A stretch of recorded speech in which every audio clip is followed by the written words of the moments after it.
This topic fascinates me. As I've been working on a book as a follow-up to Pathways,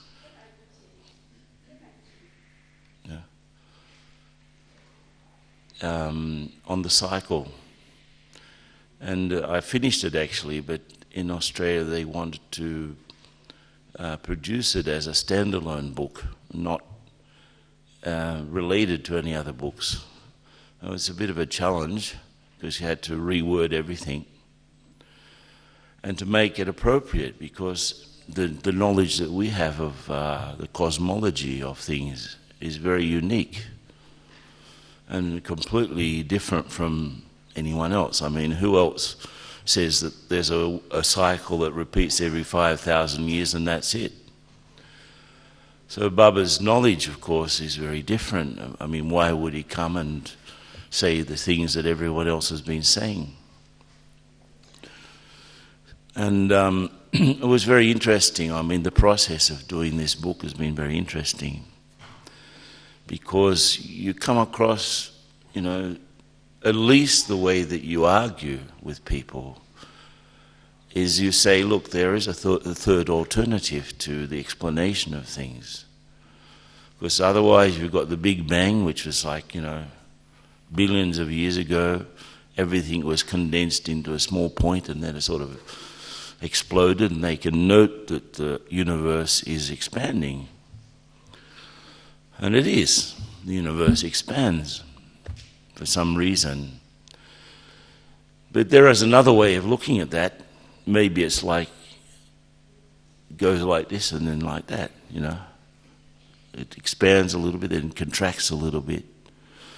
Just because it's expanding now doesn't mean that it's always been. This is the big mistake that they make.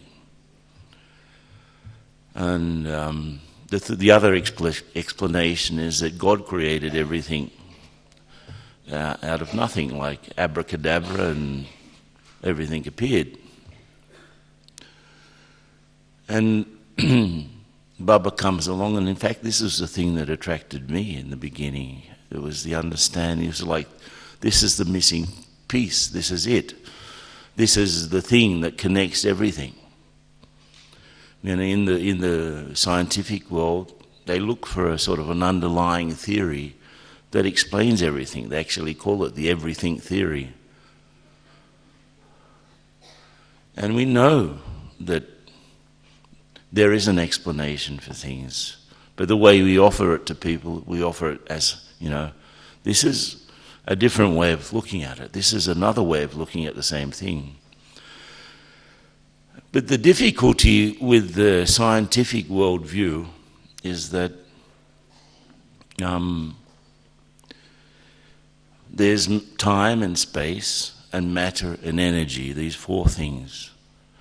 And consciousness somehow arises out of those four things. This is what they say, and they can't explain consciousness. I mean, the science is created on the basis of consciousness, but consciousness is not explained by science. So it's a huge paradox. And we look at the world and even, quantum mechanics and things like that. You could say that by going deeply into matter, they've reached like the beginning point of spirituality. Because if you look at it, matter must become more and more and more subtle. And then, there's a connection between the souls and consciousness and what's going on. Can you imagine how subtle it is? The connection between a metaphysical energy, which is the soul, and the physical body. What sort of a connection is it? Must be incredibly amazing. And how the soul sits here, and why the soul comes into the body after 4 or 5 months of the pregnancy of the mother. Because before that, this very subtle connection is not ready. You don't sit in a car when there's just a driving wheel. There has to be at least a place for you to sit. So we understand that the soul connects with the physical body in a unique way. And when it's finished doing its stuff, interacting and, settling things with this one and that one, and interacting with matter in a peculiar and specific way, then it leaves and the matter sort of dissolves. So it's very interesting to understand where people are coming from one side and what Baba says on the other side. Because on this side, they're trying to understand the subtleties of matter and how it works. And then Baba comes along and says it's not only consciousness that doesn't have a part in it, it's the fundamental part. Because though in our Muli notebooks we write down, yes, Sato, Rajo, Tamo, very nice. Intellectually, we can understand, but what is the implication of that? What is the implication of how a Sato Pradhan intellect, consciousness, interacts with the matter that produces a golden age, for example? And Baba said, for example, in the golden age, matter is extremely light. Gold is extremely light. I studied chemistry, yeah? And of course, when I did this bit of physics in my chemistry course, I couldn't understand quantum physics at all. It was too bizarre, too strange. But later on I could start to see, well, it's pointing towards the subtlety where spirituality starts, right? So you look at matter. First of all, matter's basically empty space. If you can imagine 99 followed by 13 nines, that's how much empty space there is in an atom. There's hardly anything substantial. And even if you go into the substantial part, it's also got subparticles. So it's incredible to think about, You've got, if you remember your school days, when in the old days they had a sort of a model of an atom, where you had a nucleus and some electrons spinning around it. Do you remember that? It's not true. They're vibrating. Actually, matter's like a huge vibration, in a sense, and giving this illusion of form and substance. And the empty space, in Baba's language, he would call it the ether, the fifth element. I mean, we know about the other four, right? Fire, earth, air, water. They're pretty clear. But the fifth one, what is it? Yakash, what is it? Now, the quantum physicists say that matter forms because of the information that is there in the empty space. Now, who or what puts the information there? What do you think? It's consciousness. There's always been conscious beings in this universe. And there's always been matter. And there's always been time. And there's always been space. And there's always been energy. They're completely connected, inseparable. And as consciousness goes through its stuff, it affects the other four: time, space, matter, and energy. Yeah? It affects. So when the soul is Sato Pradhan, those four things are okay. And as the soul goes through it loses power. It's not that matter and energy gain power, but there are two very crucial moments in the cycle. One is at the end of the Silver Age, and the other is at the end of the Iron Age. Right? How could suddenly people have lost it at the end of the Silver Age? Suddenly there are earthquakes. Suddenly there's confusion. So things were going along because the souls had the conscious energy, the souls were emitting such a good vibration. In the beginning it was Sato Pradhan vibration, then a Sato, which is the Silver Age. And then when it reached the point where it could not hold the structure together, it shattered. It shattered. And it was like, I guess the second half of the cycle was put into motion.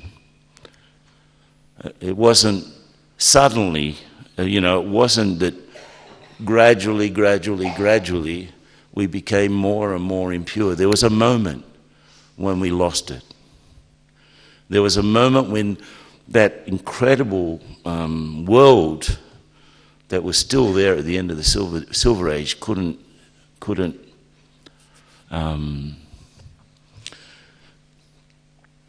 retain its purity.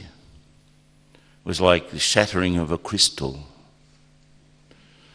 And something must have happened pretty grave, because the earth, the axis of the earth, you have the magnetic axis and the geographical one, and there's a distance of 22 degrees, which is, that's about this much, right?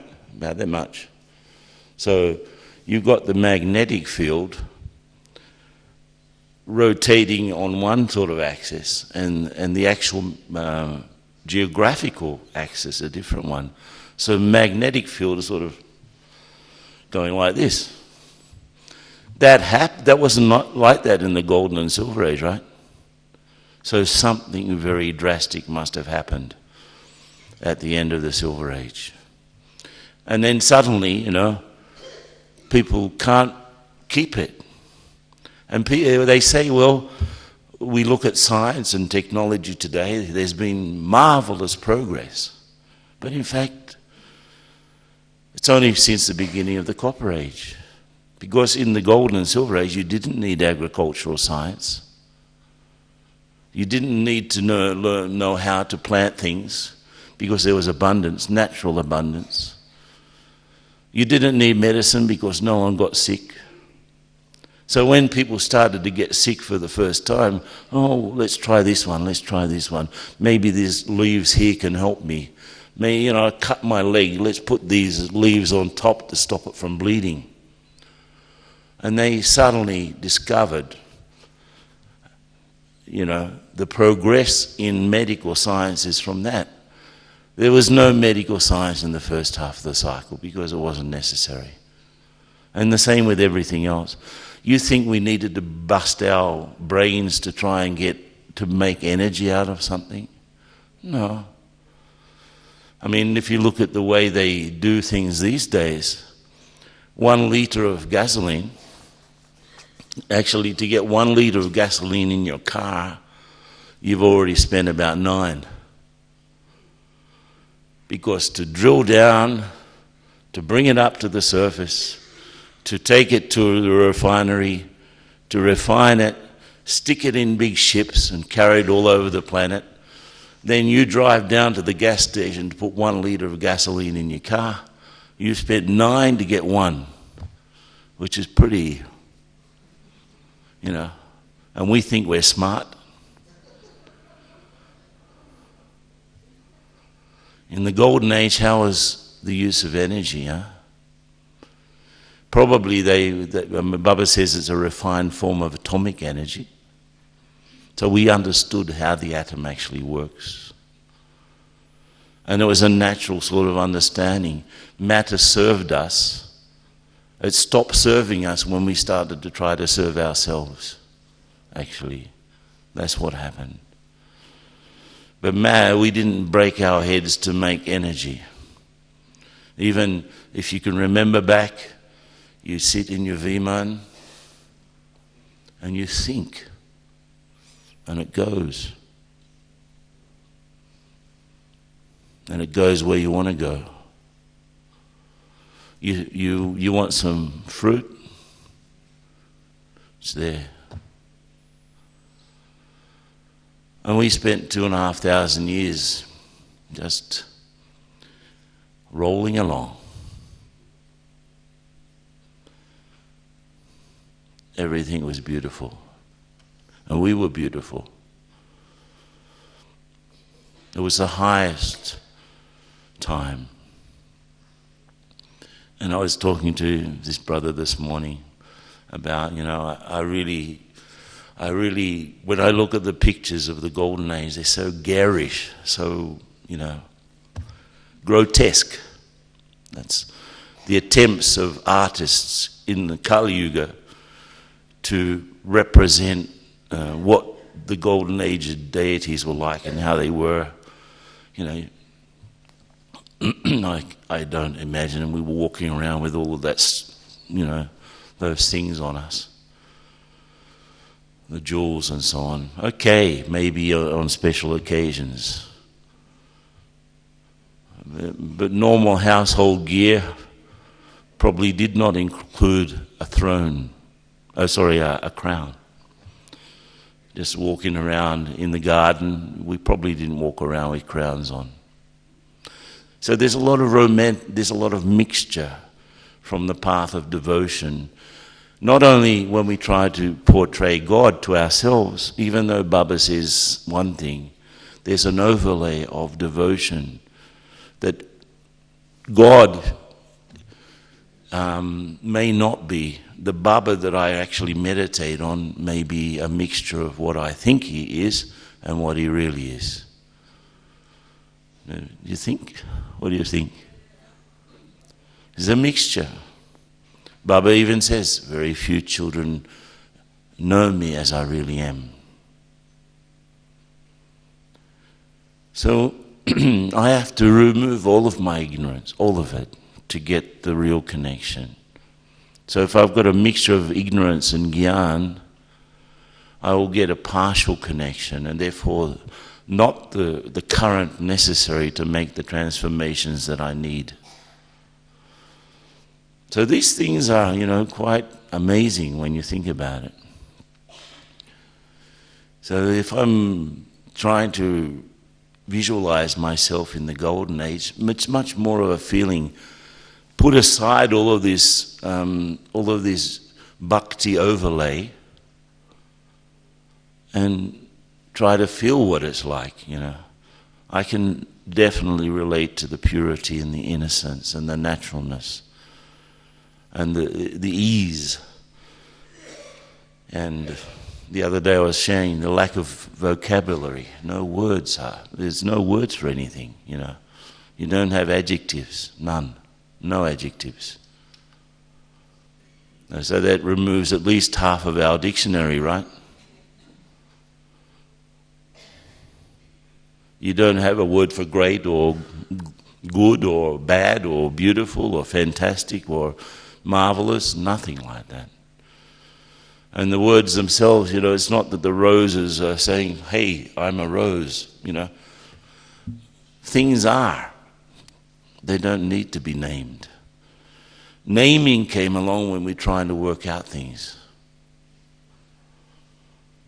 We invented words to describe a reality that can't be described by words. Yeah? Yeah. So that's why when Baba comes along, he says things that are so simple, we want to complicate them, But wait a minute, Baba mustn't be saying he must be meaning this, So, no, you are souls. You are my children. Very simple words. You look at Baba's words in them all, they're very simple. And we complicate it. Just have a look at your own vocabulary, how many of the things that you say and think would actually exist. And you remove everything, all of this stuff that's the accumulation of 63 births of trying to work things out. And when we come to Baba sort of broken and bruised and sort of, not feeling so great about ourselves, and he wants to pick us up. And we try to complicate it. It's not. Baba must think it's so amusing, right? He actually says that. Children, I was the other day sharing that we were in one of those small meetings with Bap Dada in the early days in the history hall. Some double foreigners there. And Baba looked at us and said, "You people think too much."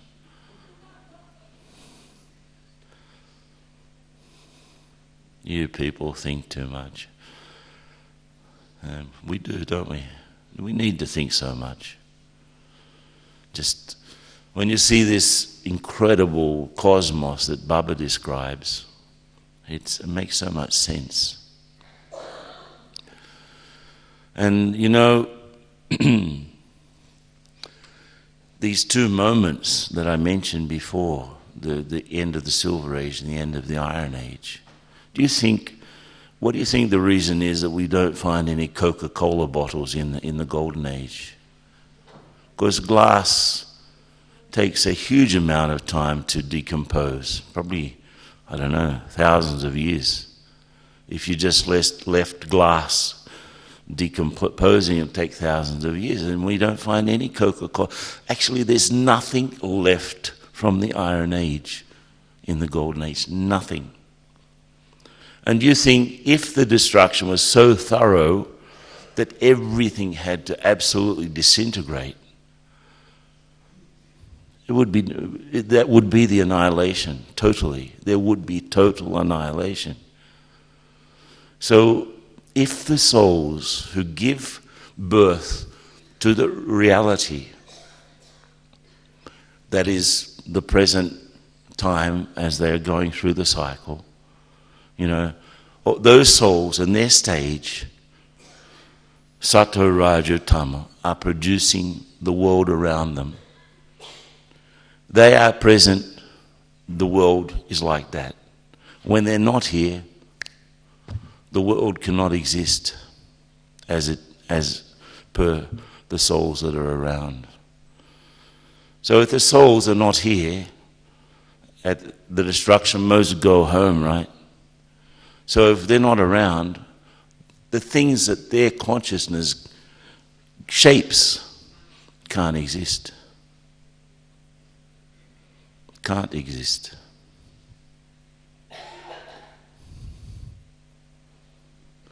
Have you ever thought about this? How exactly the destruction happens? How exactly the Golden Age starts? It's like a reboot. The whole cosmos is rebooted.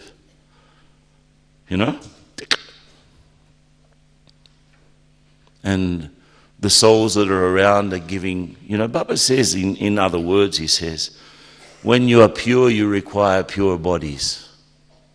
You require a pure world. That's enough. But to actually understand how that happens, wow, that's huge implications there.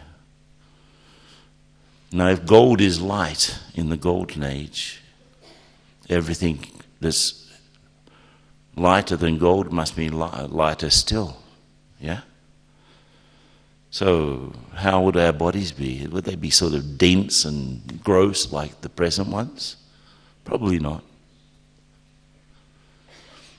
We know that the hormones work differently. Like men, for example, don't have beards in the Golden Age. So the hormones are different. And to have, for example, pure birth, in which consciousness plays a huge role, right? The actual procreation is not done physically. It's done mentally. Huge implications. But it's possible.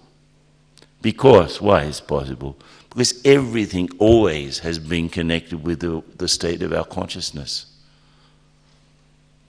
So we live in a world which in fact is, each one of us, this world is actually coming out of our sanskars. Yeah? Because the sanskars are producing the information into the empty space, into the, the information is being put there in matter forms. It's not that we create the other people or we create the matter itself, but we shape it. We shape our relationships and we shape the matter according to how we are, individually and collectively. Makes sense, doesn't it? What is the world? If you go right down to the details, people complain about the traffic, right, in most cities. Most of them were the founders of that place. And they were the ones that actually decided on building the roads like that and making cars and stuff like that. So they're getting their own back, isn't it? So people that complain about, and in fact it's like that too, isn't it? There's when people, their first birth, most people hang around with the same group of souls right throughout the cycle. And if it's just a few births, they probably don't go very far from that village or that town. So they're just, the father becomes the son, and the mother becomes the boss, and the boss becomes the cousin, like that. It's just a rearrangement of the same souls. Yeah? I'm just saying these are just things that you can glean from knowledge, isn't it? Baba may not have said that exactly, but certainly if you go into the depths of it, that's what it means. Of course, why are there cities if there is enough space in the whole world? Why do people insist on living on top of each other? Why? And this is another proof that there is a connection between time, space, and energy, matter, consciousness. Because time is short and the accounts are many. So they have to shorten the time between one account and the other. So they have to live near each other, actually on top of each other. Otherwise, why? There's plenty of space in the world. Why would you have a city with 22 million people that's where I live. São Paulo is like that. Why would you have a city like Delhi or Bombay or even, Moscow? Why would you have such an incredibly inefficient means of getting around? Everyone's sitting in their little most cars have only one person in it, and they're all complaining about the traffic. They forget that they're also part of it, right? They complain about the cars in front of them, but they forget that they're in front of other cars. Yeah? So anyway, on a let's say that's maybe the macro explanation, but on a personal level, the world that forms around me comes out of me. So when I go to work here. Then I go home, I go here. Then I go to the center, I go here. There is actually a physical place, but mostly we're visiting the place that only exists in our own mind. That's why if you've got 5 people living together in a house, how many houses are there? 6. There's a house of each one, and the house as it really is. So how many people go to your center? 20, 30? How many centers are there? The number of people plus 1. The one that Baba sees, right? The one that is the real one, without any stuff. So I have to be detached. Actually, detachment means to see the things as they really are. Attachment means to see the things as I am.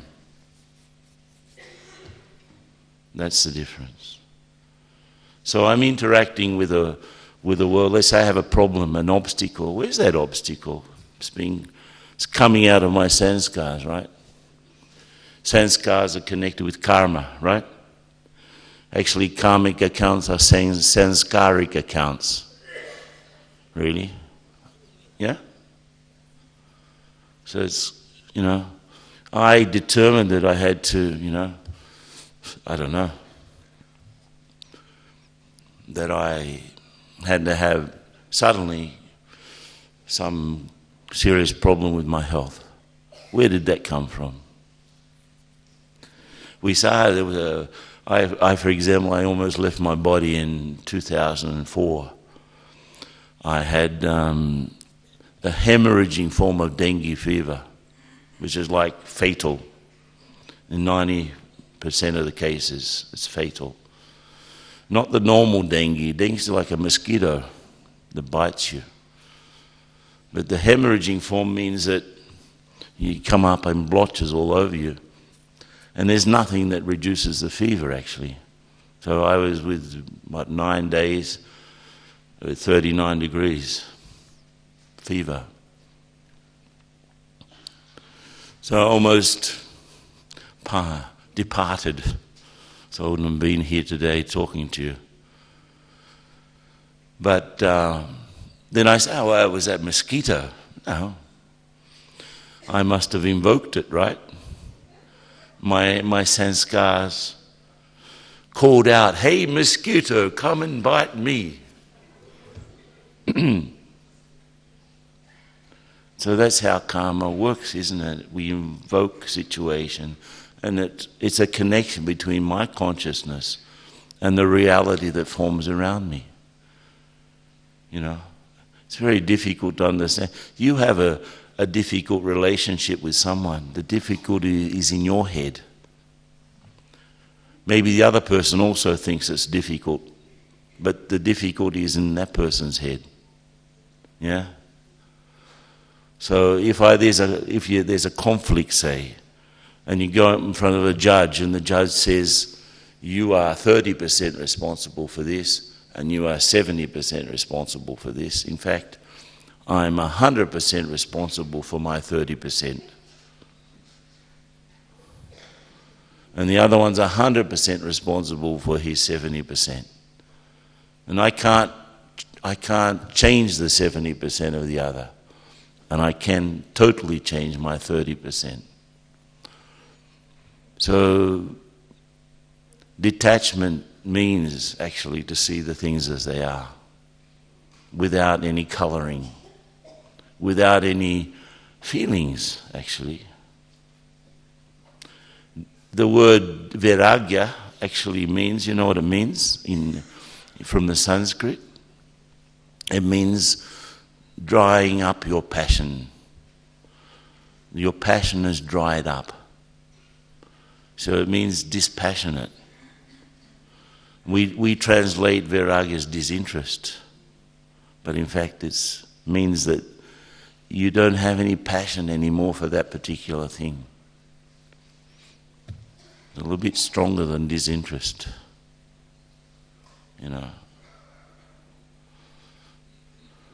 But so our passions get dried out because I understand, for example, that what has value and what doesn't have value. That's what detachment is. Understand what really has value and what has no value at all.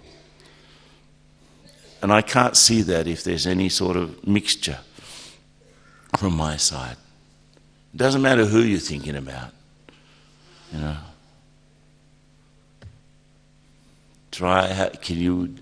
if you can look at people, the ones that you get along with, and the ones that you don't get along with, and you can see them with exactly the same feeling of love, no difference, then that's detached love.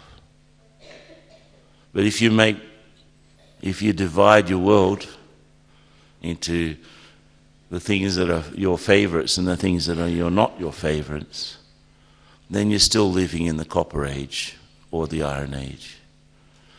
You know, people look for someone in their lives, right? Everyone wants a companion.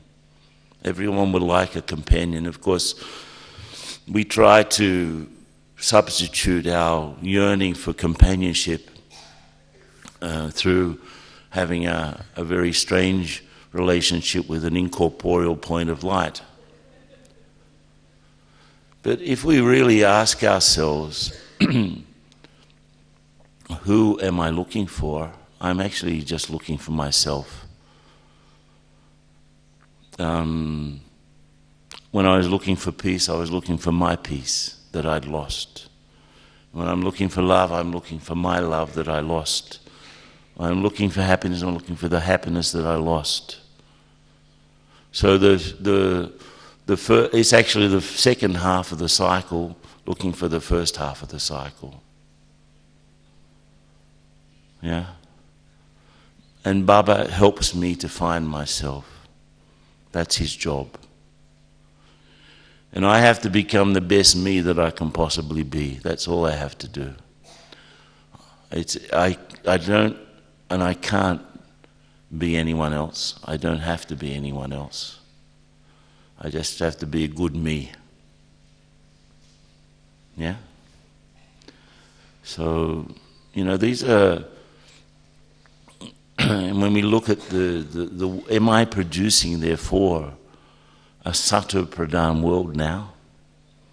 Is my interaction with the world around me and matter actually time, space, you know, running around like a maniac, always under pressure to get things done?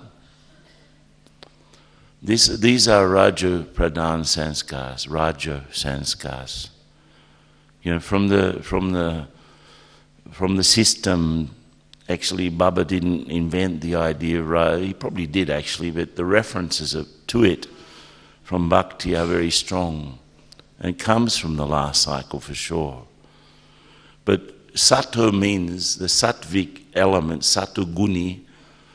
That means light, easy, natural, elevated, pure, fantastic, marvelous, fine.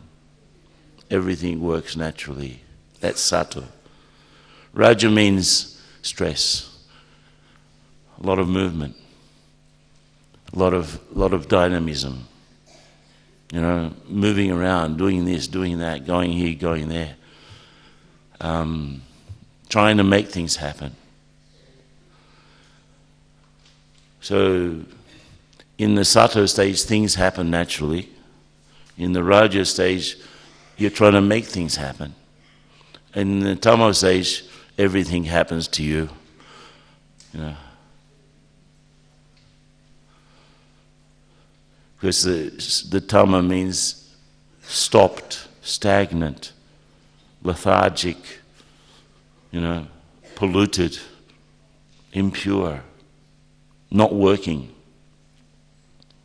So if any of you look at your list of connections and relationships, is it light, easy, natural, wonderful, marvelous? Is it sort of tense and sort of strenuous? Or is it sort of stagnant and smelly? Then that's a Sato Raju Tamo connection with someone. You can make your list. What about your body? Is it easy? What about service? Is your approach to service creating things up from your stage, creating things naturally, things just flow, or in service sort of running around like a chicken with its head cut off sometimes. Try to make things happen, and create a program, do this, do that, do this. This is Raja. In fact, if you go by the classification in food, it's the same. Food, when it's really sato, it's like fruit and flowers, then leaves, and then other vegetables that grow above the ground, and then at the border of sato and raju, you've got vegetables that come from beneath the ground, like potatoes and carrots and stuff like that.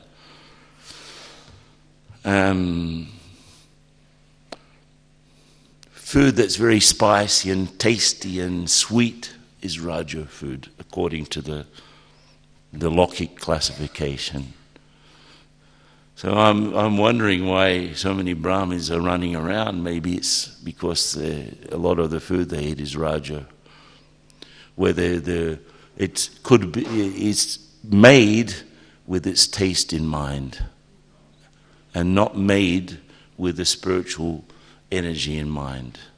That's the difference. So if you're making food thinking about this is going to be really tasting great, you've made something that could be sato, raja. Of course, tama means things that you shouldn't eat, really, as a yogi. So all of this is, part of the same idea. Things are flowing, easy, nice, natural. And the world around you that forms easy, nice, natural, you've probably got a more sato connection with it. But if there's a lot of tension and stress and movement, you've got a raja connection with your world. And if everything's sort of, difficult and horrible and nasty and smelly and vicious, and you've got a tamo connection. So what do you want? What do you want? If I were sato, really, what would I think about people? What would I think about things? What would I think about service? If I were really sato, how would my connection be with Baba? Easy. Because we're sort of sitting at the top, the peak, the top of an iceberg, right?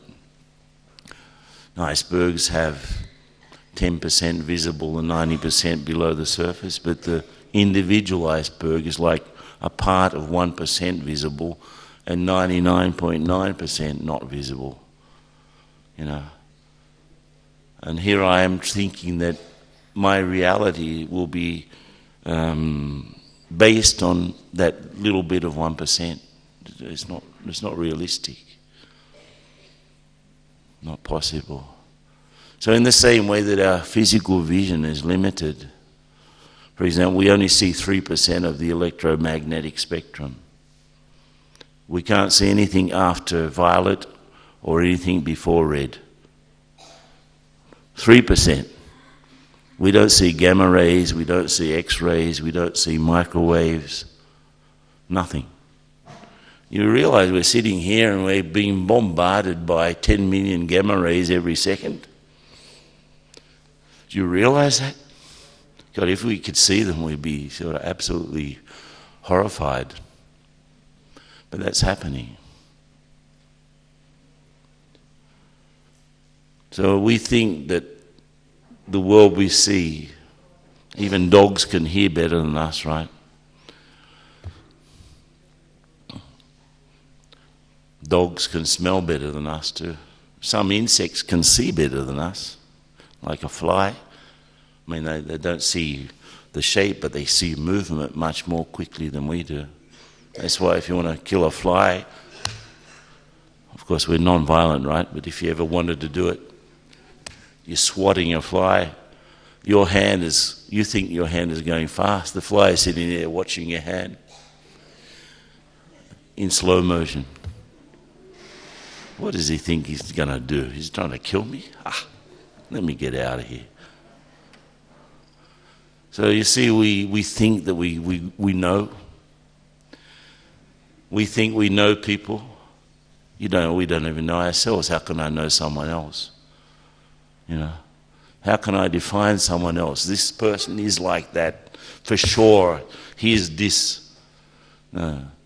If I really want to be detached, I have to go to my internal gallery where I've got people, and things sort of classified and labelled. I've got to remove all of the labels and let people and things be as they are. Yeah? And then I'll probably start helping really to create a golden age world.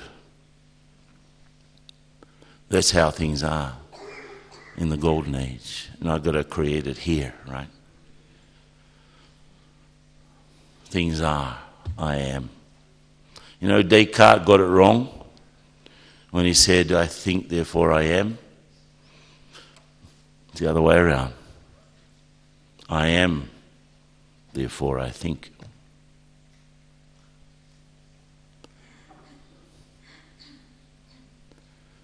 Remember the days when they thought that the earth was the center of the universe? In a sense it is. Probably couldn't convince Copernicus of that though. It's not the earth as the center, it's the consciousness as the center of the things that happen. It's the fundamental energy. And then everything springs out. Everything moves according to the movement in the consciousness. And it's not only us as human beings that create this habitat, it's all living conscious beings. I mean, we've got nothing to do with the creation of an ant's nest, but the ants certainly do. Yeah. So all conscious beings contribute to the creation of this world.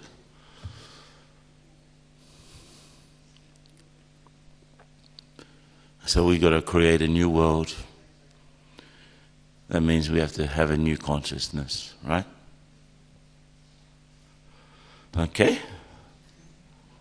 As my throat and voice are failing, I'll leave it there, I think. Let's have 5 minutes meditation. If I said any questions, you probably, anyone got any questions? No, thanks. Okay, Om Shanti. Probably lots of them. But keep your minds open and you'll see things. You'll understand things. Ask questions. Ask many questions. Not to doubt, but to clarify. Go deeper.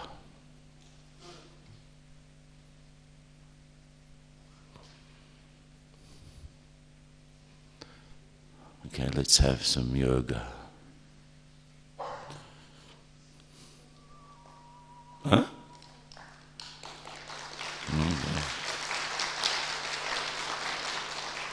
Okay.